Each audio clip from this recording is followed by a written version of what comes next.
Hello again, welcome to the channel. My name's GC, and on this channel we discuss a lot about books, finance, real estate, philosophy, the news, and also anything that's on my mind. And today this is one of those, something's on my mind. So, I want to get into it, talk a little bit about it. Now, I'm not the wisest person in the world, and I know that for certain. But I'm also not the stupidest or the dumbest. I've lived a long enough time on this earth to see a couple things that are done right and things that are not done so right. But being a young man and being a discoverer of ideas as I am, I'm always curious. And it's that curious mind that keeps me going. So, what's been on my mind lately? I think it's very crazy out there in the modern world. And I'm not sure how many other people feel this way. I'm sure it's many of us, and many young men in particular probably feel this way, to feel overburdened by the excessiveness of the modern world and the craziness of it all. I've always said the modern world has modern problems, and you have to adapt to those modern problems. Chief among them right now is the role technology is playing in our lives and the distractions that it is giving everybody on a day-to-day basis. And you see this everywhere. I mean, doom scrolling, content moderation. I mean, we even have apps on our phones right now to block us from going onto other apps on our phone. I mean, we've reached the pinnacle, you would think, of excess and comfort in the modern world. Yet we're still unhappy. We're still grossly unhappy. The vast majority of us spend 8 hours a day looking at a medium-sized screen to then go home and sit in front of a large-sized screen while we doom scroll on our small-sized screen. If you think about it, it's crazy. But that's the reality of people in the modern world. If you work a 9-to-5 job in an office and you come home, your eyes are glued into a screen for literally 18 hours a day, from sunup to sundown. And this is a real difference from what our ancestors were used to and what our bodies evolved to do. Because remember, human evolutionary biology doesn't change much. For the most part, you got the same brain, the same instincts, the same drive, the same dopamine receptors, the same serotonin receptors, the same endocrine system, the same hypothalamus, the same cerebellum, cortex, and neocortex. You got all the same stuff that your ancestors did 10,000 years ago. That's not changing. Yet in the modern world, we have to now adapt. Yet our brains aren't wired to adapt quickly. They're wired to adapt very slow over many generations. And this is the problem we find ourselves in nowadays. We live in a crazy, accelerating world that's really quickly going towards the singularity. And whether that singularity means we merge with artificial intelligence and we become generative AI, we become augmented reality itself, you know, it's possible. I wouldn't say it's improbable. At what point do our souls get uploaded to the source code and then we merge with source code? It sounds crazy now, but hey, give another 5, 10, 15 years when Elon and Sam Altman and whoever else concocts the next chip to implant into us, you'll be there. And then you won't have to put your eyes on any screen. You will be the screen. You will become the screen itself. And that's a scary world. That's a scary proposition for many people, especially fundamentalists and, conservativists, conservationists rather, who may want to retain some sense of human self-autonomy, which I don't think we're going to have. I mean, we already are bridging and walking the very fine line between giving up our human autonomy to devices. There goes the clock. ship clock every 30 minutes. Lets me know what time it is. Anyway, yeah, so losing your own autonomy to technology. I think that is abundantly clear that that is an issue in today's world. When we look at our phones and our computers constantly, and we have a relationship with a machine or a relationship with an application or a relationship with a program, we develop new neural pathways in our brain, new neural networks that link us to the technology. It creates these feedback cycles. There's a good book. I forget the name of it right now. It's blanking my mind. But um, in that book, it talks about a lot about feedback cycles and the feedback loop. If I remember correctly, the feedback cycle works in essence as a prompt that initiates the cycle, the action or the habit, and then the reward. And in order to break the cycle, we need to restructure the reward mechanism itself, because the reward mechanism is what keeps us doing that cycle, and it's what keeps us in the loop, right?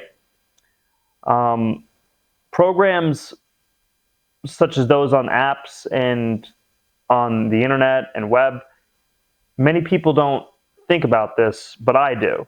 The reality is they control you unless you put your foot down and control them.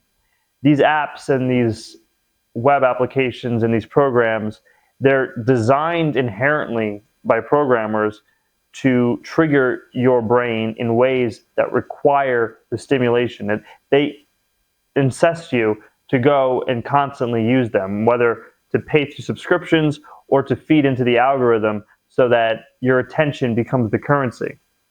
And that really is the modern economy right now. It's the attention currency. I mean, that's what I'm doing right now. I'm vying for some attention, even though this is more of a passion project of mine. I'm still vying for some level of attention in order to get my words and thoughts across. And the question really is, where do we go from here? I mean, where do we stop? Where's the pinnacle? Where's the height? When is enough enough?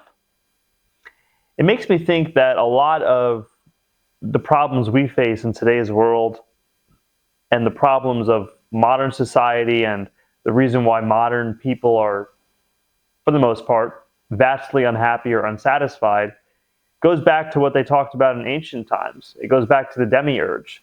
It goes back to the shadow self, as Carl Jung would say. The version of ourselves that is still animalistic and it still craves excessive amounts and it's greedy and it's ungodly and it's disgusting. It has that element of necrosis to it. That's the demiurge. The demiurge wants more and more and more and more and more, and enough is never enough. It transcends religion almost. It transcends morals because the demiurge is always there. It's within all of us. And technology in the modern world feeds the demiurge. It feeds us to require us and pushes us to be as extraordinate as possible, as ungodly as possible, and to expend everything in the moment. You know, it's that constant battle between Stoicism and Epicureanism, you know. Whereas on one hand, you know, I think the Stoics are right about a lot of things, and on the other hand, the Epicureans are right about a lot of things.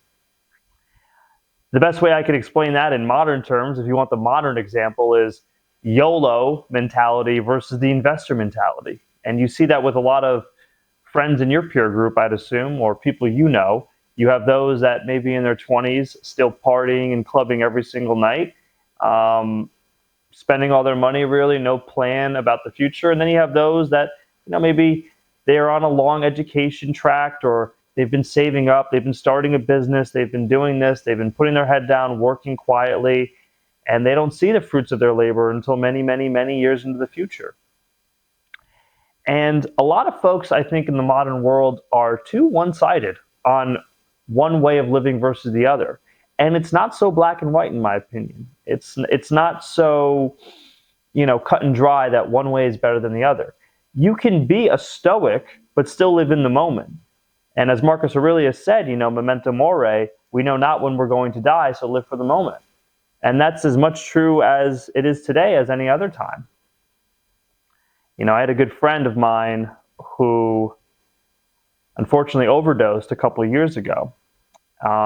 And he had been saving for a long time. I mean, he had been saving for the better part of many years and was waiting to use his money for something, whether it was a down payment on a house or he wanted to also pursue a business in the music recording industry. And it was all taken away from him in one night. So he wasn't able to enjoy any of the fruits of his labor. He was just, I guess, for lack of better words, it was a waste, right?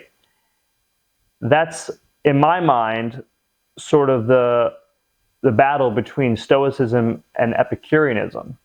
Because on one hand, the Epicureans will tell you, you should have done it all. You should have went the extra mile. You should have YOLO'd your life. Well, he did YOLO for one night, and it cost him his life, and now he's dead. The Stoic philosophy, however, would have said, you should definitely plan for tomorrow, but you might not be around by the end of today. So it's always this battle, in my opinion, between the two. You always have to reconcile between living for the moment and also planning for the future. Because we don't know how long we're going to live. We have no idea. I could drop dead tomorrow. I could get hit by an automated taxi outside. I could get hit by a Waymo. Google, please don't sue me. Or if you do, at least let me claim some damages. But we don't know. We really have no idea how long we're going to live. So while, yes, it makes sense to live for the moment, I think you also have to sort of plan for tomorrow. Like with any good degree of certainty, you're probably going to be alive tomorrow. And you're probably going to be alive in a week. And you're probably going to be alive in a month. But once you get further out in time, the uncertainty principle is much higher. You don't know. More importantly, you don't know what you don't know. You don't know about the unknown unknowns that are going to come into your life. I know about some of the known unknowns. For instance, my family getting older, my health will eventually deteriorate and entropy. I'll eventually require greater and greater assistance and care when I get up in age. I know that for certain. Why do I know that? Because I've seen it with other people. I know that the body will eventually disintegrate and die. I know that for certain. What I don't know for certain is how it's going to happen. I don't know the path. I don't know the exact sequences, and nor do I know the age and the specific chronological age that degradation will begin to accelerate. And that's the unknown unknowns. And it's very hard to plan for those. The other day I was watching a Waymo taxi drop somebody off in front of my apartment. And it was the most surreal experience I've ever seen. Now, mind you, I live in Austin, right? In Austin, we have all the autonomous taxis taking off here. I mean, we have Waymo, we have Zoox, we have the Tesla robo-taxis, we had GM Cruise for a while, although they got kicked out, I think, because they killed too many people. So that will be another pending lawsuit here. But Waymo, for sure, has taken control of the robotaxi market share here in Austin, at least. I think they're doing something like 80 or 90% of the robotaxi rideshare service here in Austin right now. And I saw the most interesting thing out of the window of my apartment here the other week. I watched a young lady get dropped off by her autonomous Waymo robotaxi. She then got out. She tapped an app on her phone under her apartment door, opened the door, let her dog out, walked her dog down the street, and then picked up food from a DoorDash driver, and then tapped his phone and gave her a tip, and then walked away with the food and the dog back to her apartment. So if you can just imagine that whole sequence of events, and I'm watching from my apartment, and it all happened in the span of a minute, I looked around and I said, what the fuck is going on in the world? I mean, the level of acceleration of technology is unfathomable right now. And this goes back to the root cause of everything I was talking about earlier with the Demiurge and this necessity for humans to constantly feed it and feed into it. It's alarming. I mean, I come from the late millennial generation, and I'm sure anybody who's older than me will say things have gotten exponentially faster, and technology has taken twists and turns and routes that they never expected. And I'm sure I'll get an earful from anybody just 10, 20, 30 years older than I am. However, in my generation, I can pinpoint the exact moment that the acceleration really started to take off. And I want to put that pinpoint around 2010 to 2011. It was the era that the flip phone and the texting phone switched over to mass market smartphones. Let me rewind back for our younger viewers here so they understand. You used to have a phone that would flip up. Some of them used to have antennas too that you'd pull up and chew on. We're going way back. But these phones, in order to text, you'd have to punch the digit 3 or 4 times to get the character, then wait, and then go to your next digit. Now, the benefit of this, by the way, for those of you that only grew up with smartphones and touchscreens, is that you could be chilling in class and just flip your phone up in your pocket and you could send a text, and you know the whole keypad inside out. You'd have the entire muscle memory in your hand, and you could do it pretty fast if you were good at it and send texts to your friends that way. We also had this thing where if it was after 9, you would get free calls to your friends. So everyone would wait until after 9 in order to call their friends or family. And then T-Mobile, was it T-Mobile? No, it was Singular. Singular, which got bought by AT&T eventually, they had a walkie-talkie feature on their phone where you could link it up to 1 or 2 of your close friends or family, and they had a button on the side of the phone where you clicked it and act like a walkie-talkie. Instant communication, you could instantly call somebody or talk to them, kind of beep them. And that was cool. I mean, that was the coolest era of phones. And from that era, we kind of merged into texting phones, right? We had this era of texting phones for a couple of years where the keypads expanded and we had really long character forms of texts and inputs, and the phone just got extraordinarily larger by design. So that was really, you know, the Sidekick and BlackBerry and Envy and LG era. Nokia as well, though Nokia kind of predated that. I had a Nokia back in 2006. Those phones are indestructible. Indestructible. I was never cool enough to get a Sidekick because by that time my brother had one, and then he went through a bunch and they ended up breaking, and my mom didn't shell out money for my own. She just waited, and then before we knew it, the Envy came out, and then the Envy was the text phone of the time for quite a while. But anyway, so yeah, we had this era of phones that really started to progressively get more and more complex, okay? And then we had Windows, had its own OS on a phone for a while, and they were competing really directly with Nokia and Samsung, and Droid had just come out at that time. And this was really the inflection point when Apple hit the scene, right? When Apple hit the scene, 2007, 2008, you know, the iPhone was so expensive for the average person, and it didn't make sense for a lot of folks. They didn't see the value in it. It didn't have nearly as many things as it has now. The App Store was non-existent. It had no maps. I mean, the picture quality was terrible. And it was a nerd's phone. I mean, that's what it was. It wasn't a business executive or content creator type phone. It certainly wasn't a phone that my generation wanted to use. We were busy with our texting phones and our Envies.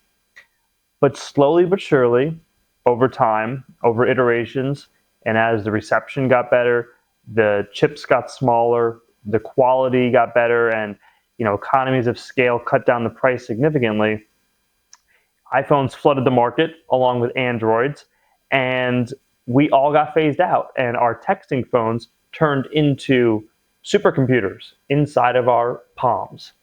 And that was the switch. That was really the switch. And if you look on a lot of graphs on teenage depression, teenage suicide rates, teenage self-inflicted harm, for instance, you see a notable spike during that early 2010s era where the reports just went off the chart and then it goes hockey stick up. And a lot of people, myself included, speculate that that's due to the introduction of smartphones because now everybody was super connected at all times. We had this ultra connectivity between friends, family, people we don't like, people we dislike, our neighbors, people across the world. I mean, the whole idea is just crazy when you think about it.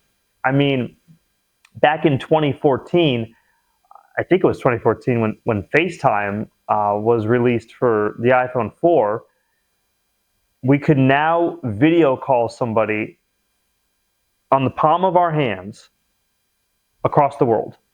I mean, unbelievable, unbelievable. I'm sitting back now acting nostalgic, but I'm trying to think through in my head, where things really changed. And I'm telling you, this was the inflection point because right after then, everything went online, everything. Because now we have the ability to post, repost, document, and experience everything in our real lives in the palm of our hands and constantly communicate it to the internet. And then we had the proliferation of apps, of course. We had Snapchat, Instagram, Facebook, WhatsApp, Tumblr back in the day, and now that's RIP Tumblr. But no, that was the era. I mean, that was the critical tipping point where everything went supernova. And now we're living in this late stage of that era where now we're transitioning into what I call the superintelligence era, where now everything's going to be even much faster. It's going to be extra normally, even levels of magnitude faster than it was before. I'm not ready for it. I know for certain I'm not ready for it. And I can only imagine what the younger generation is going through right now. It's daunting. It really is. It's daunting and it's scary. I mean, it's scary and frightening at the same time, A young person, even just 5 years younger than me, for instance, faces such a radically changing world. I mean, it's almost pointless to get a job in anything anymore because you don't know what's going to be replaced. You don't know what's going to be phased out. I mean, to me, it seems silly to go to school for anything other than medicine or the trades, anything with your hands. Now, I went to college actually for 2 years to pursue a culinary degree originally. I wanted to own a restaurant, and I still kind of do. I still want to be involved in food in the future, but just not at this moment. But I always thought of myself as being better with my hands and being better, working physically, which I did for quite a while. And then I transitioned into business school to get more of a business understanding and knowledge base and round myself out more. And I thought that was a good idea at the time. Now I look and I say, I wouldn't make that choice. I wouldn't make that path right now if I had to choose all over again in today's world in 2025, because the world's so radically different. I mean, I was thinking to myself the other day, maybe I should learn some coding. And I've coded some financial derivative algorithms in the past. I've played around with it, some C++, some Python. But I thought to myself, why? I mean, what would be the purpose here? Because you'll spend 18 to 24 months at a minimum learning and going through the motions and getting your base knowledge worked up. And then by then, ChatGPT or Claude or Anthropic or whatever the new AI is going to release something new that's going to make that obsolete. So what's the point of a computer science degree? I mean, I read horror stories all the time on Reddit and LinkedIn about folks who graduated CS major 1 or 2 years ago, and they can't find work anywhere. And they feel like their degree is wasted. They feel like, they've been phased out before they even had a chance to start. That's the reality of the world we live in. I mean, things are moving so fast right now that the 10,000-year-old brain that you're born with and I'm born with and everyone around you is born with can't keep up with the pace of the machine. So you got to sit back, in my opinion, and just take a deep breath and observe, because you're not going to be able to keep up with everyone and everything at every time. Nobody can. That's impossible. Don't expect to. But there are a few things you can get really good at and allow yourself the opportunity to adapt to the modern world. There's always that saying where you don't want to be a jack of all trades, master of none. And I sort of agree with that, sort of like the Stoic versus Epicurean mindset philosophy. But as most things in life, there's a middle ground. It's not black and white. The truth is usually in the middle.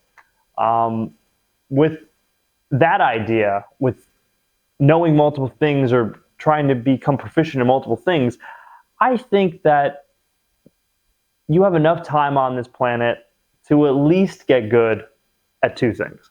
I mean, you got enough time to get really good at one thing, that's for certain, right?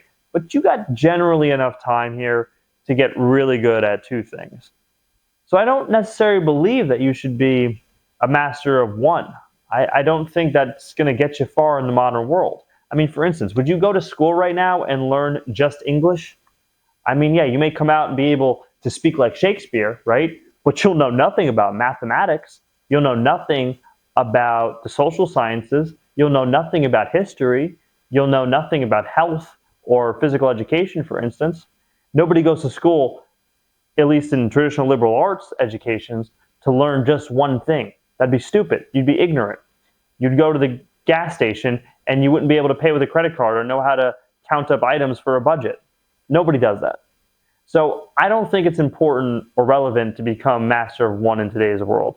To become extremely proficient at one or two things, yes, but it's going to encompass multiple ideas and multiple modalities and multiple subjects. It's not just one thing generally, it's multiple things, Being a business owner or being anybody of significance doesn't mean that you're just good at one thing. You may excel proficiently at that one thing, and that may be your name to fame, or fame to claim, whatever. But it's all the other skills that will propel that main thing forward. It's the social skills, it's the marketing, it's the interpersonal skills, it's the negotiating, it's the mindset. It's almost the soft skills, which will always complement the hard skills in any endeavor. So, yeah, I don't know. This world's getting so crazy. I mean, it's just so crazy. And the world's moving too fast. The world is moving way too fast. Way too fast.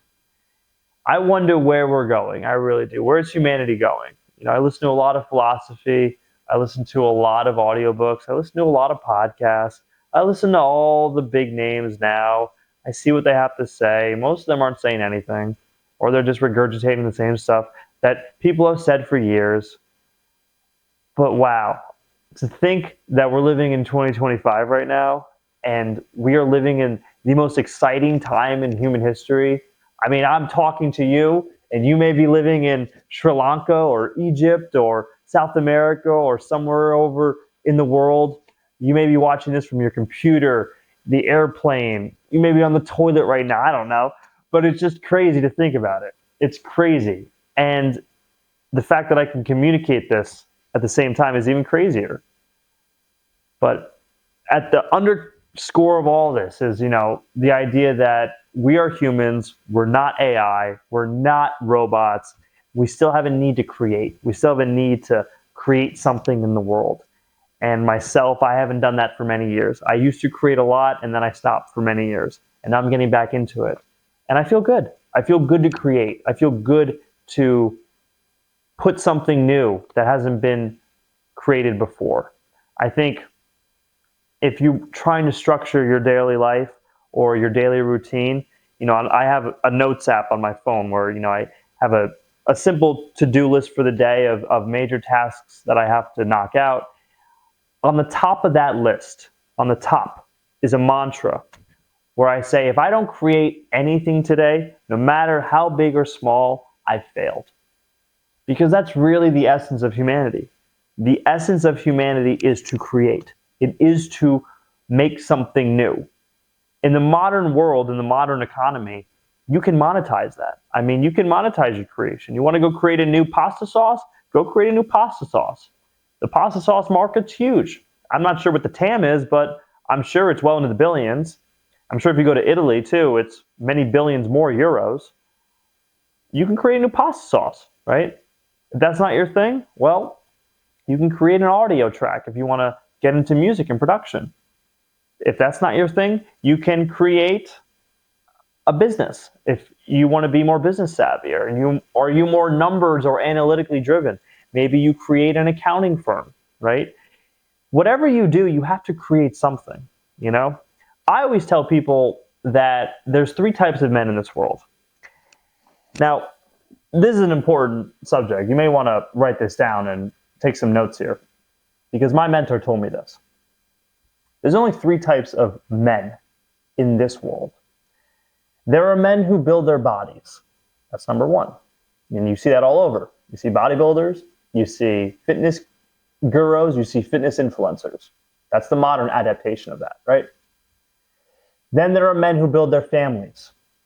That's the family man. You see them all over as well.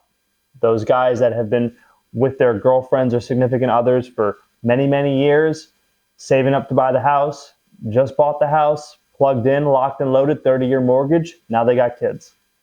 They're content with building their family because they see the greater value in the future offspring and that continuity of their generation.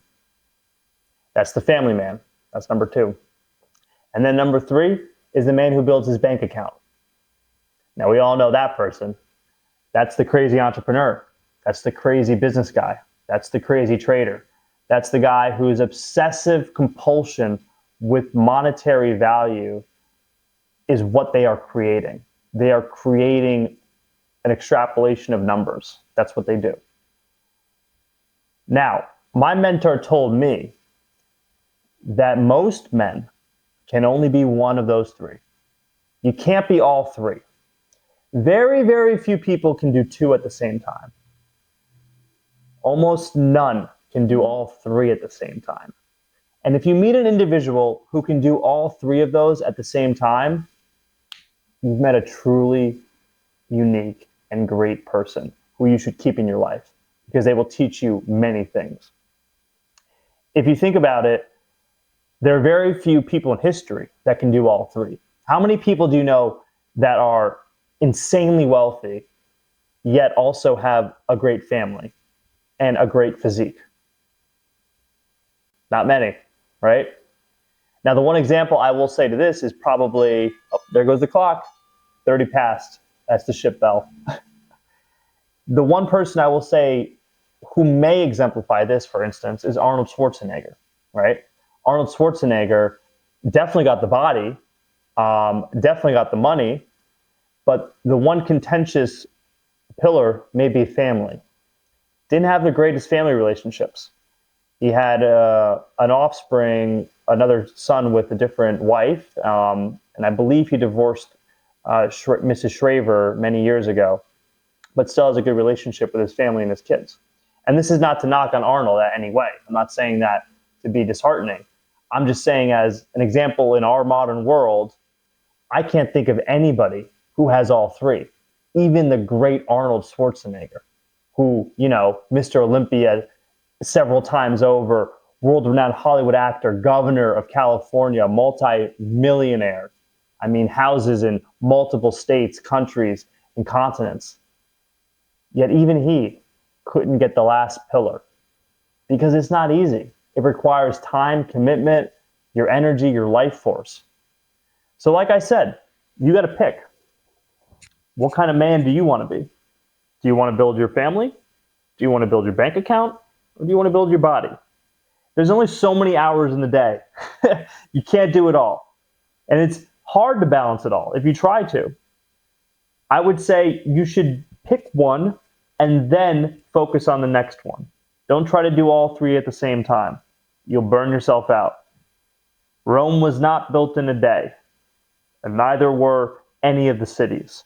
You got to lay down the paving foundation road before you start on the aqueduct or the Colosseum or the Roman Forum or the theater or anything else. You got to do one first. And with that being said, I hope you join me next time. Be sure to like and subscribe. Drop me a comment below if you like this. I'll be recording more of my thoughts like this, putting them up here on the interwebs, and hopefully being able to communicate with some of y'all. Let me know what problems you're having, how you're trying to cope with the modern world and the craziness that is modern society. All right, peace out.